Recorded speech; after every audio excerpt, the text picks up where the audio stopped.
Get some.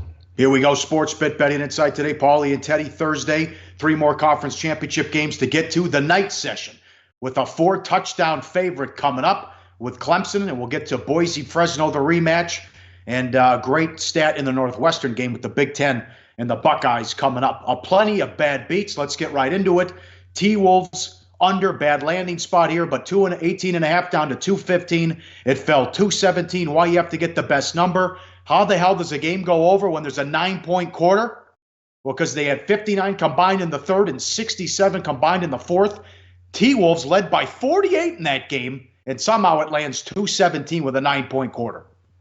Yeah, isn't that insane? Somehow it finds a way to get right around the number. But, of course, when you're dealing with a massive blowout like that game was, no question, when it comes to the total, you're going to see, especially in the second half and especially in the fourth quarter, a lot of times you'll see a looser flow. Sometimes the pace slows, sometimes the pace quickens, but you're going to see a lot more randomness with totals in blowout games than you will in games that are relatively tight.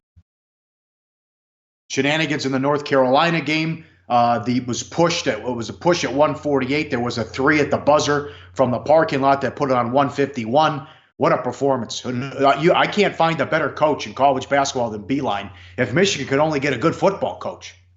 Yeah, if only, Polly, right? Yeah. And it's so funny. Last week, after Michigan gets blown up by Ohio State, it was like, Harbaugh's got to go. Harbaugh's got to go. Who are you going to find better? Knock yourself out. That being said, Bayline has done an impressive job with this year's Wolverine squad. No question. Last night, a dominating effort. However, the dominating effort on the defensive end of the court didn't matter with that 3 at the buzzer. Cashes over tickets when the under was supposed to be good. All right, Tennessee under, 2 threes in the last 12 seconds, 1 at the buzzer. It opened 161. It closed 165. It fell 162. There was Tennessee had 90 points with 6 minutes left. The team total pushed. That game was on the SEC network. That thing had everything. South Alabama under 134.5 fell 136, 18 points in the last 3 minutes. And Purdue money line and team total. They led 72-64 with 3:40 left. They didn't score the rest of the game. Oh, that's brutal. And again, when you talk about these team totals, when you're talking about laying points, one squad, all I got to do is put the biscuit in the basket. Purdue, 341, can't get 1 point? That's tough. That's really tough, especially for team total better. All right, the NBA. There's some Cavs were catching 13, tied at the half, lost by 17. Suns were plus 13, tied at the half, lost by 16. Clippers with the best record in the West. What a story. Anaheim, Florida over 5.5, 2-2 in the second, 3-2 final. Bad for the books. The Mavs from 8 down to 5. No Chris Paul. Teddy, Rockets run out. Second worst record in the West. Yeah, and that's what Houston is right now. The markets haven't gotten there yet. They will, and we saw a little bit of a sign for Houston prior to the overtime loss against the Wizards. And it's like, all right, Rockets, this is your spot. If you're going to step up, you're going to have a good season, we're going to see signs of it here. It's just not there for Houston right now. And you ask me, you want to know who the coach that needs to go? D'Antoni needs to go for the Rockets. He is not getting through to his players. I know, it's not going to happen. D'Antoni going is like Harbaugh going, dude. It's not going to happen. Yeah, well, I'm not saying Harbaugh should be fired, but can he win a big game, please? Maple Leafs 150 up to 180, 1-5-3. Cal Irvine, St. Mary's over 128 up to 132.5. 80-75 Irvine on the road. Northern Colorado went over. Took some over money, 2.5 up to 4.5, 188-72.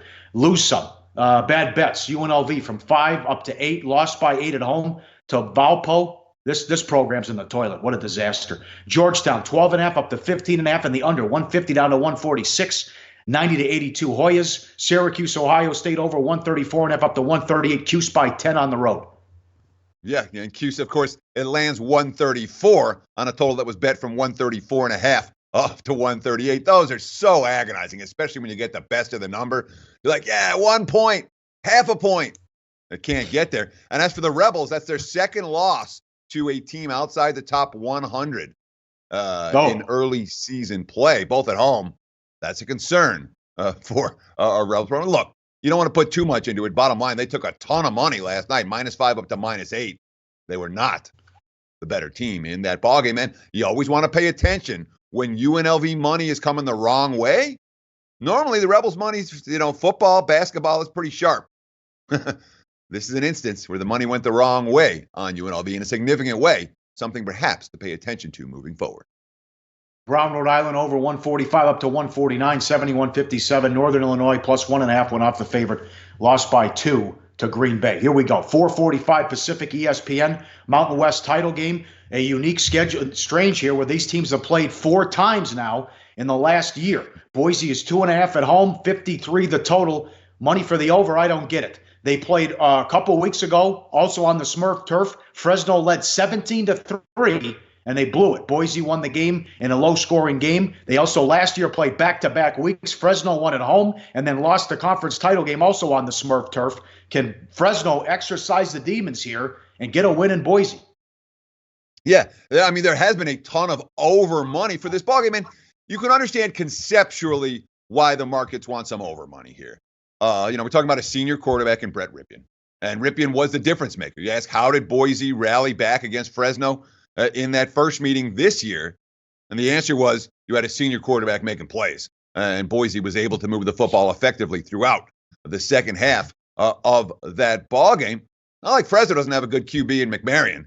Marcus McMarion has been a huge impact player for that team. They've got a strong passing game, but, and you look at the defensive numbers, the top 2 defensive teams in the conference, but with the 2 QBs and the weapons on the outside, well, that's why we've seen some over money. Of course, both squads 10-2 this season. They've met, as you mentioned, 3 times already in the last year and 2 weeks after playing in this same game last year. And they've all been competitive contests.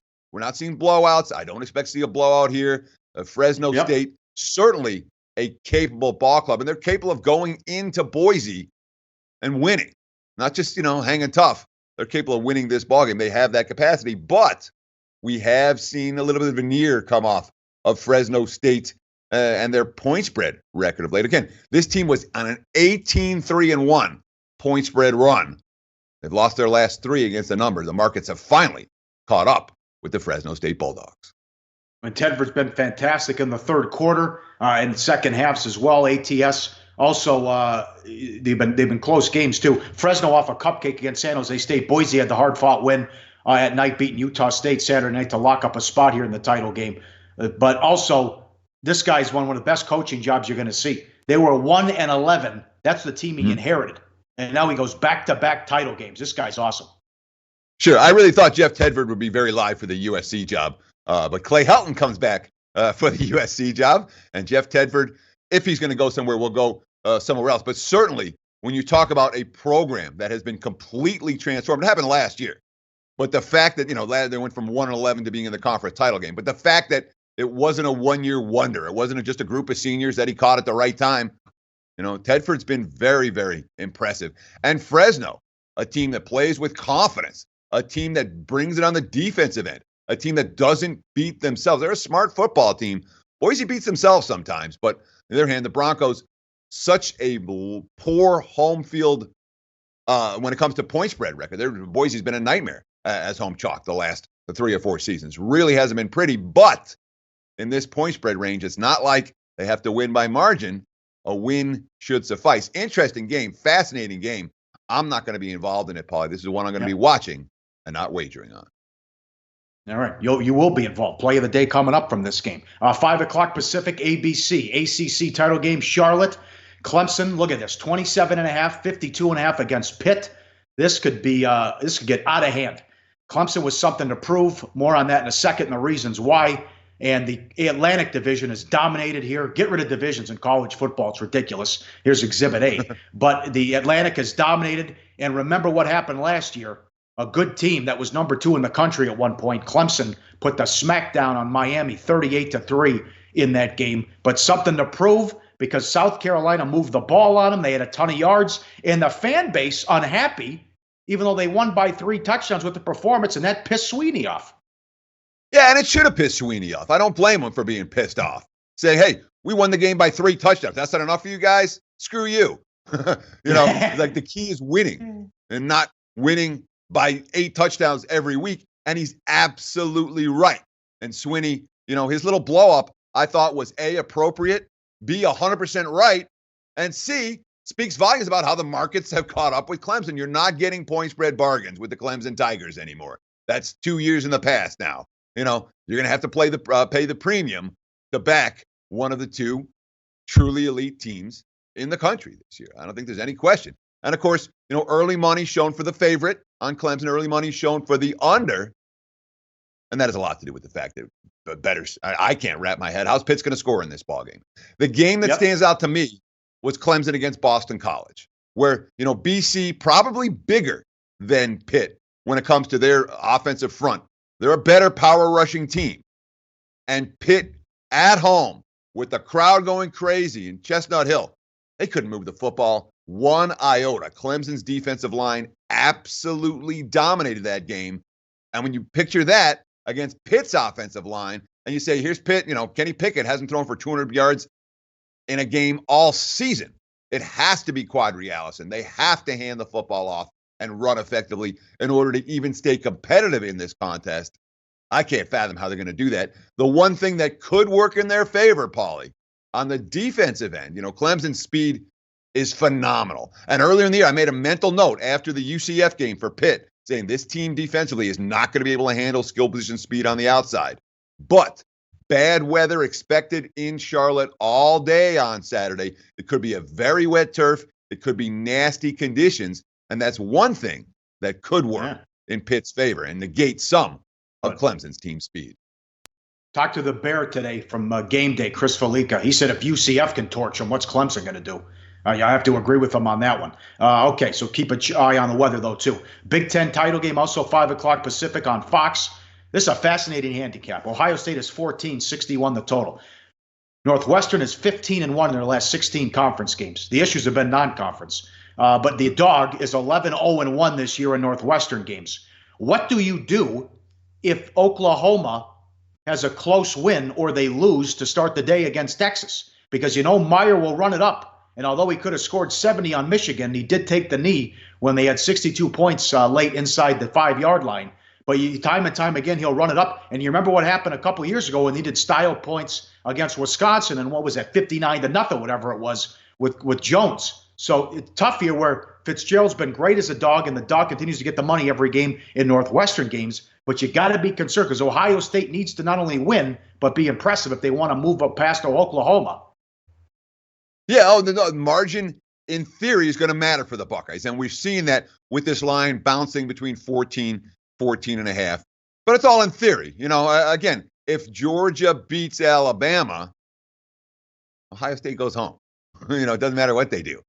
So there's a lot of stuff to be played out on Saturday before this game kicks off. And there is a class difference here. I think there's any question. Ohio State's A game versus Northwestern's A game. The Buckeyes win going away. There are speed edges. There are size edges. There are talent edges. For as much as you like Clayton Thorson is no Dwayne Haskins. Haskins is on fire. What do you have? 723 passing yards and 8 touchdowns the last 2 games as Ohio State, just rolled the number 1 defense in the country. Ohio State's been here before. Northwestern, their first ever a trip to the Big Ten title game. So these are things that probably work in the Buckeyes' favor. That being said, there's one thing Northwestern does, and we've seen it over and over and over again. Not this year, not last year.